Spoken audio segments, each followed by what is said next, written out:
Bonjour, bonsoir, tout dépendra de l'heure à laquelle vous regarderez cette vidéo. On se retrouve aujourd'hui pour la deuxième vidéo du projet Chatham. Comme vous l'aurez compris en voyant ce fond de vidéo qui était déjà apparu dans la première. Contradiction totale, gros pull en laine, lunettes de soleil, mais j'ai pris l'air, il y avait une éclaircie, donc voilà, j'ai les yeux bleus, il faut protéger. Et je les ai pas retirées parce que, comme j'ai déjà dû vous le dire, maintenant elles sont coincées dans mes cheveux, donc si je la retire ça enlève mon chignon, enfin bref, Mick Mac.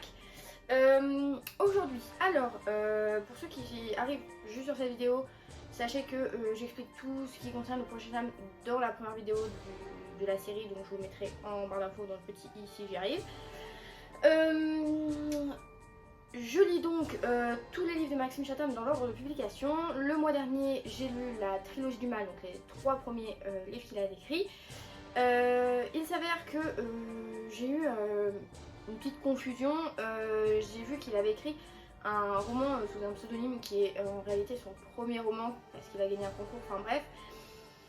Mais au début je pensais que c'était une nouvelle, je sais pas pourquoi, donc peut-être j'aurais dû le lire avant ou pas, mais je le lirai je pense vers la fin parce que du coup comme c'est un livre qu'il a écrit dans le cadre d'un concours et pas dans le but d'être envoyé en maison d'édition, enfin vous voyez genre c'est un contexte un peu différent donc j'essaye de me justifier comme je peux, effectivement.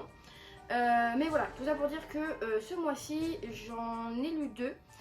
Comme je vous en ai parlé dans ma vidéo pile à lire de février. J'ai donc lu Le sang du temps et Carnage. Donc je vais vous les présenter du coup dans l'ordre de publication. Je les ai lus le même jour, donc voilà. Donc j'ai lu Le sang du temps. Donc là on est sur, je l'ai pas précisé mais sur 2 one-shots.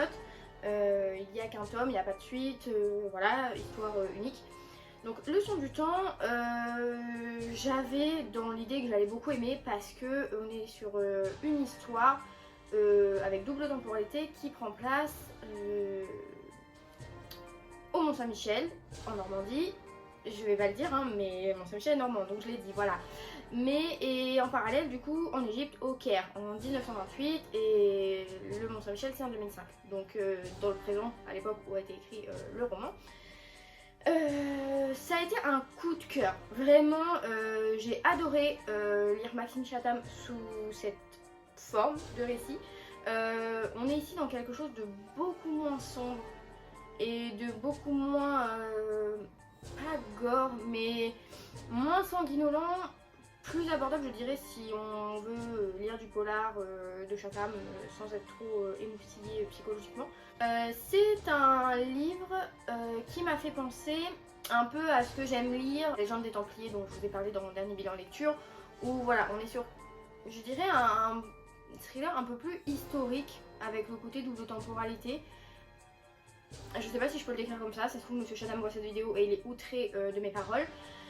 Enfin bref, coup de cœur parce que voilà, après est-ce que je suis objective parce que j'adore Mont-Saint-Michel, on ne sait pas, mais j'ai trop aimé, j'ai trouvé ça très dynamique, donc de quoi ça parle ce roman, on rencontre du coup en 2005 Marion, qui est secrétaire à l'Institut médico-légal de Paris, et un soir de travail, elle va tomber sur un document qu'elle n'aurait pas dû voir, et de là va découler son exil, entre guillemets, ce qui vous rappelait une retraite au Mont-Saint-Michel par la DST, donc les services secrets français, pour la protéger des répercussions que ce qu'elle a vu, entendu, je n'en dis pas plus, pourrait avoir sur elle et sur sa vie.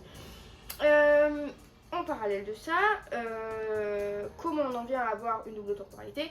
C'est que lorsqu'elle est au Mont-Saint-Michel, elle va fréquenter du coup la fraternité, sororité, j'ai plus le terme exact, mais en gros les frères et sœurs de l'abbaye.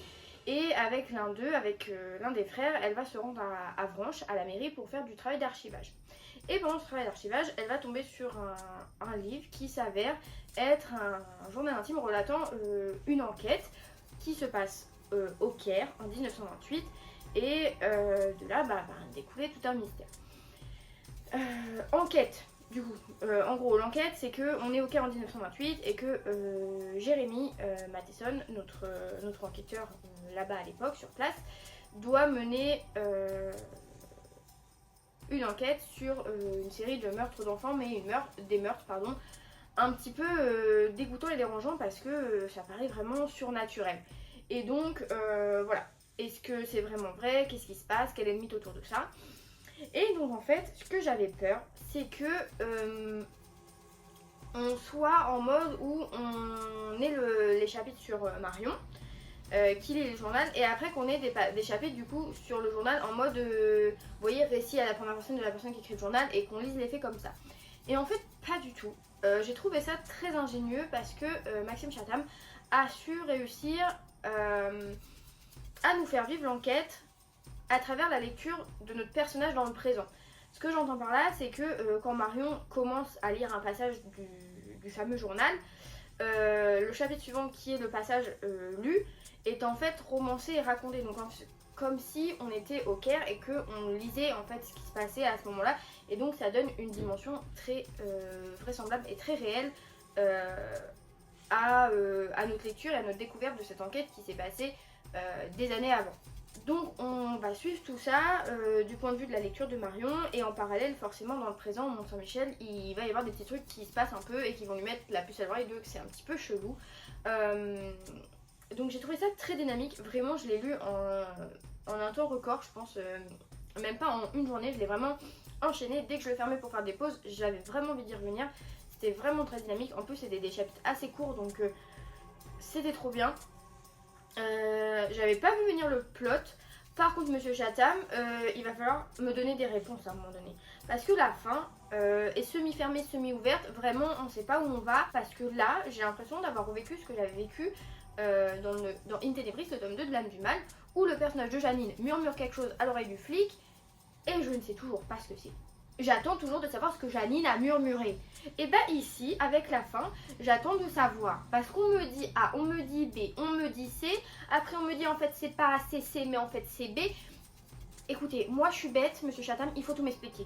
Vraiment, il faut me dire les choses, que j'ai pas un vrai point final, parce que là, je suis trop perdue. Genre j'étais là en mode ah ouais d'accord, et en fait je suis comme Marion. Vraiment, qu'est-ce qui est vrai, qu'est-ce qu'il faut, je sais pas. On me prend pour une bourrique, ça me rend zinzine. Vraiment, la fin elle m'a rendu zinzine, mais ça n'a pas empêché le coup de cœur. Je trouvais que c'était quand même très bien ficelé.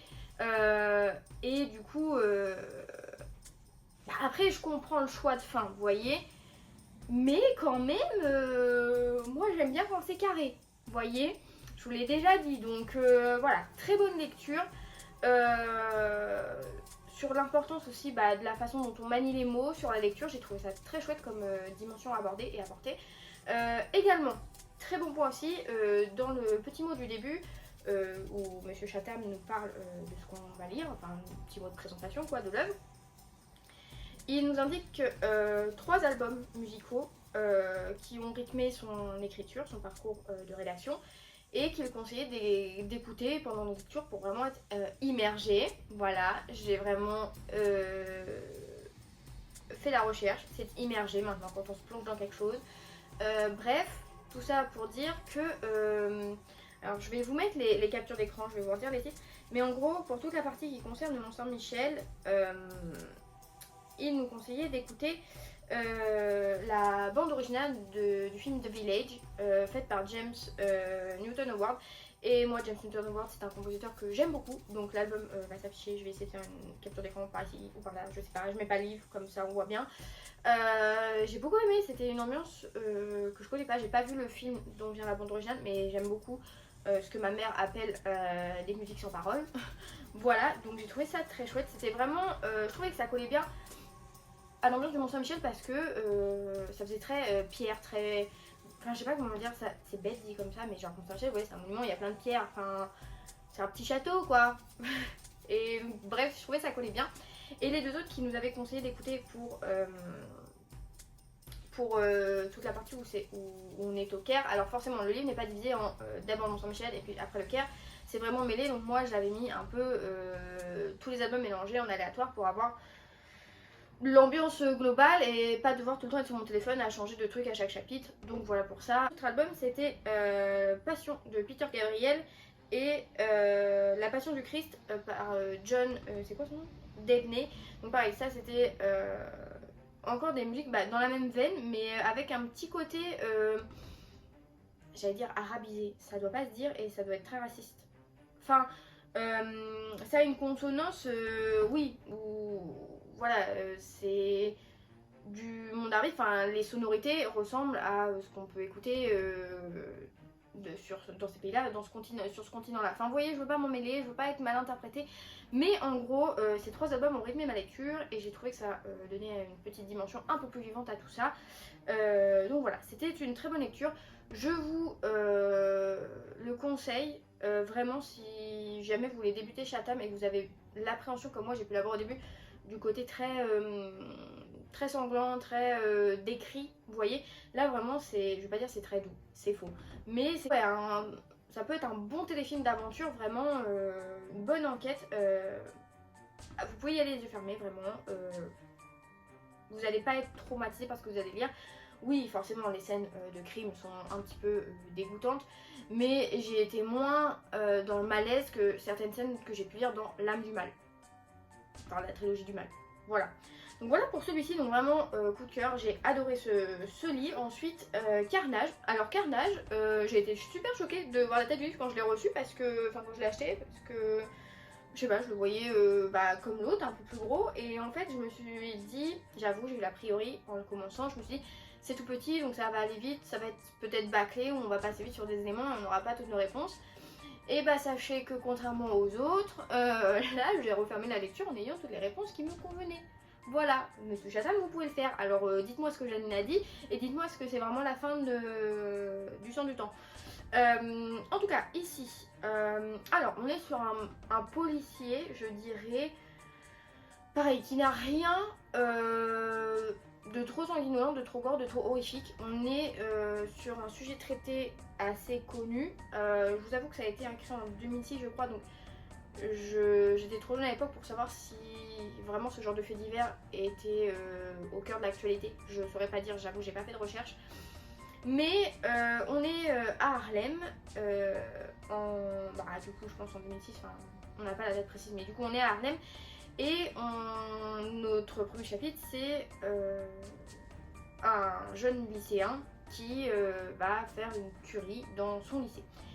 Et du coup, notre inspecteur qui est Lamar Gallineo, donc qui est un policier noir, je pense que c'est important de le préciser parce que on a quand même cette dimension raciale qui est importante dans le livre. Hein. Le racisme est un petit peu sujet central de ce roman-là. Donc notre inspecteur va être sur l'affaire, il va se rendre sur place et en fait le tueur en question a retourné son arme contre lui, donc il s'est suicidé.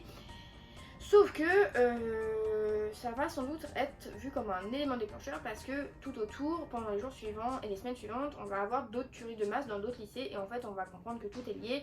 Et du coup, même si c'est un livre très court, j'ai trouvé du coup que ça rendait le récit très dynamique, très intense, très prenant, très haletant. Et voilà, c'est des situations où il faut réagir vite, où là quand on sent qu'il y a des liens, il faut vite creuser et j'ai trouvé que le dynamisme du roman en à peine 100 pages était très bon.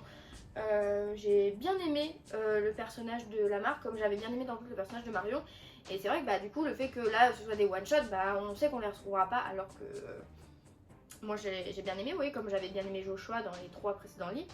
Mais voilà, c'est un petit bouquin, c'est pas un coup de cœur, c'est un 3 sur 5 parce que c'est quand même bien écrit, c'est bien maîtrisé. C'est un sujet un peu touchy, sachant qu'en plus on aborde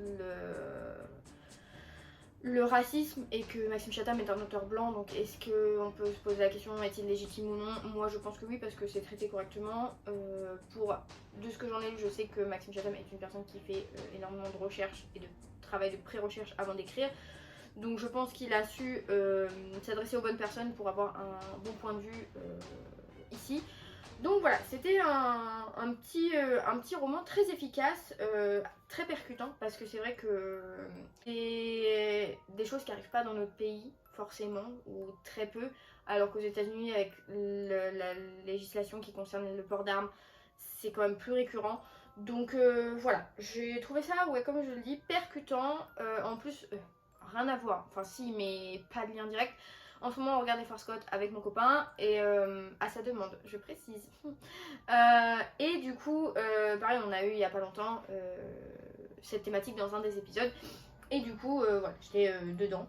Donc, très bonne lecture également. Donc tout ce que j'avais à dire pour cette vidéo qui je pense sera plus courte que la précédente parce que j'ai que 2 livres et ce sont des one shot donc il y a moins de liens et de choses à relever dans les bouquins.